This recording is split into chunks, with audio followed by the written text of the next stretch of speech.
ठीक है, मैं सीधे आशुतोष के पास चलता हूं। आशुतोष, आपने बहुत खूबसूरत आर्टिकल लिखा कि कैसे कमंडल से मंडल की पॉलिटिक्स कर रही है भारतीय जनता पार्टी। जब ओबीसी को, आरक्षण को लेकर सरकार ने एक संविधान संशोधन बिल पास किया, क्या आपको लगता है बीजेपी की सरकार नकार पाएगी जातिगत जनगणना को, वो भी तब जब उत्तर प्रदेश के चुनाव सामने हैं और वहां पर बिना सोशल इंजीनियरिंग करे बीजेपी फिर से सरकार बना पाए? ऐसा मुश्किल दिखता है।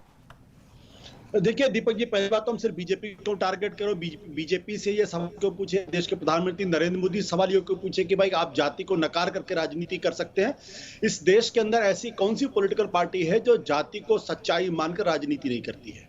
अभी थोड़ी देर पहले आपको याद होगा कि जब प्रधानमंत्री जी ने अपने कैबिनेट का रिशफल किया था तो सारे भारतीय जनता पार्टी के नेताओं ने, कैबिनेट मिनिस्टर ने गिना के बताया था कि उनकी कैबिनेट में 27% लोग ओबीसी समुदाय से हैं।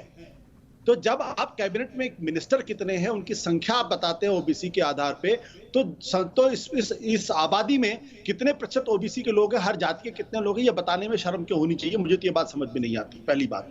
दूसरी बात, मैं ये बताना चाहता हूं कि इस देश के अंदर जब टिकट बंटने का काम होता है, हर एक कॉन्स्टिट्यूएंसी की, आप विधानसभा पार्लियामेंट तो छोड़ दीजिए, जो काउंसलर का चुनाव होता है, वहां भी हर कैंडिडेट को यह पता होता है कि कितने प्रतिशत वहां पे कुर्मी है, कितने प्रतिशत कायस्थ हैं, कितने प्रतिशत अपर कास्ट के लोग हैं, कितने प्रतिशत ब्राह्मण हैं।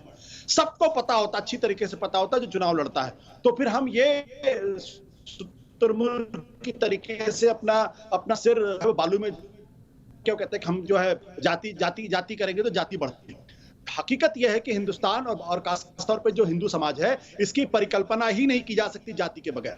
और अगर आप आरएसएस की विचारधारा में जाएंगे तो आरएसएस ये कहता है कि हिंदुस्तान के जो बरसों से, हजारों साल से जो हमारी सभ्यता बची रही, उसका सबसे बड़ा कारण ये था क्योंकि यहाँ पे जाति के नाम पे संगठन था। तो इसलिए जाति से इतर होकर हिंदुस्तान की कल्पना भी नहीं की जा सकती है, मैं मानता हूं इस बात। लेकिन एक चीज जो मैं बड़ी शिद्दत के साथ कहना चाहता हूं कि बार बार ये जो कहा जाता है कि गरीबी के आधार पे करना चाहिए, तो शायद ऐसे लोगों को भारत के समाज के बारे में शायद समझ थोड़ी कम है। बड़ी माफी के साथ कहना चाहता हूं, क्योंकि समाज में आज भी गरीब ब्राह्मण का सम्मान एक बहुत ही अमीर दलित की तुलना में अगर आप देखेंगे तो बहुत स्पष्ट हो जाएगा किसका सम्मान ज्यादा है। तो यहाँ पे सम्मान, असम्मान, अपमान ये जाति के आधार पर तय होता है, और उसकी वो अमीर है गरीब है इससे बड़ा कम तय होता। छोटा सा उदाहरण दूंगा, 30 सेकंड का उदाहरण दूंगा।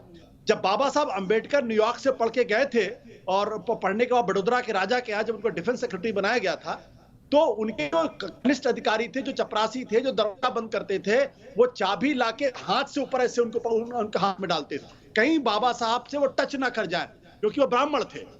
अब आप समझ लीजिए कि इतना पढ़ा लिखा आदमी, और वो जब डिफेंस सेक्रेटरी बनता है उसको भी ही देखा जाता है क्योंकि वो दलित थे।